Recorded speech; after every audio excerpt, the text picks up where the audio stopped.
বাগেরহাটে 4টি সংসদীয় আসন বহাল রাখার দাবিতে জেলা নির্বাচন অফিস ঘেরাও কর্মসূচি করছেন এলাকাবাসী।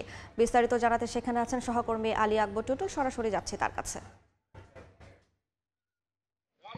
বাগেরহাটে 4টি আসনের যে পুনর্বহালের দাবিতে যে আন্দোলন চলছে, সেই আন্দোলন আসলে তৃতীয় দফায়। এবং আজকে যদি বলি যে প্রথম দিন সকাল সন্ধ্যা হরতাল এবং দ্বিতীয় দিন এবং যে নির্বাচন অফিস কার্যালয়ের সামনে যে অবস্থান কর্মসূচি চলছে, আমরা দেখতে পাচ্ছি যে বাগেরহাটের যে সর্বদলীয় সম্মিলিত যে কমিটি আছে, সেই কমিটির নেতৃবৃন্দ এখানে উপস্থিত হয়েছেন সকালবেলা এবং বিভিন্ন জায়গা থেকে তারা কিন্তু খণ্ড খণ্ড মিছিল নিয়ে আসলে এই নির্বাচন অফিসের কার্যালয়ের সামনে অবস্থান নিয়েছেন। তারা বলছেন যে যতক্ষণ পর্যন্ত তারা এই দাবি মেনে না নেবে, ততক্ষণ পর্যন্ত তারা কিন্তু এই অবস্থান কর্মসূচি পালন করবেন। যদি একটু জানিয়ে রাখি যে বাগেরহাটের এবং গতকালকে যে ঢাকা উচ্চ আদালতে যে রিট করা হয়েছে, সেই রিটের কিন্তু আসলে বিচারপতি মুজিবুর রহমান এবং বিশ্বজিতের সমন্বয়ে এবং বেঞ্চ তারা কিন্তু আসলে 10 দিনের রুল জারি করেছে। এই রুলের মাধ্যমে এবং আশা করছে যে এই বাগেরহাটবাসী যে আসলে তাদের আসন ফিরে পাবে, এবং যদি ফিরে না পায় তাহলে কিন্তু আবারও কর্মসূচি দেবে এবং অসহযোগ আন্দোলনের মতন তারা ডাক দেবে, এমনটাই কিন্তু তারা জানিয়ে এখানে নেতৃবৃন্দ রয়েছেন। এছাড়া এই 10 দিন কিন্তু তারা আরো অবস্থান কর্মসূচি সহ বিভিন্ন উপজেলা পর্যায়ে এবং নির্বাচন কার্যালয় থেকে শুরু করে সব ধরনের এবং তারা কর্মসূচি নিতে বাধ্য হবেন, এমনটাই কিন্তু জানিয়েছেন।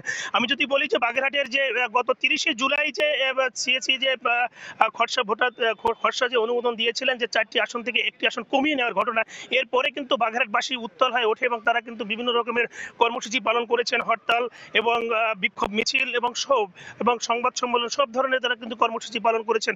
সবশেষ কিন্তু গতকালকে যে রিট করেছেন এবং এই রিটের মাধ্যমে তারা আশা করছেন যে আসলে বাগেরহাটের 4টি আসন তারা ফিরে পাবেন। আমি যদি বলি যে বাগেরহাটের এই 4টি আসন থেকে 3টি আসন করে এবং নতুন করে বিভিন্ন উপজেলায় আসনের সাথে সম্পৃক্ত করে এক ধরনের হঠকারী সিদ্ধান্ত নিয়েছেন, এমনটাই কিন্তু জানিয়েছেন এখানকার যে নেতৃবৃন্দ রয়েছেন। আমরা যদি বলি যে বাগেরহাটের যে এক সময় কিন্তু আন্দোলনের মাধ্যমে কিন্তু অচল করে দেওয়া হয়েছিল এবং যদি প্রয়োজনে হয় আরো এবং অসহযোগের মতন আন্দোলনে তারা কিন্তু কর্মসূচি দেবেন, এবং এমনটাই কিন্তু জানিয়েছেন। এই বাগেরহাটের দীর্ঘদিন ধরে যে আসনগুলা এবং রয়েছে এবং এই আসনের সাথে কিন্তু মানুষের সাথে একটা সম্পর্ক যে জড়িত, একটা উপজেলার সাথে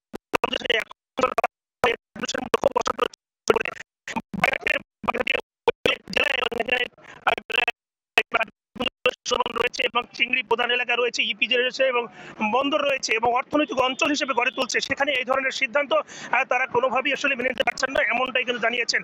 এই ছিল আমার কাছে বাগেরহাটের এবং অবস্থান কর্মসূচির সব শেষ খবর।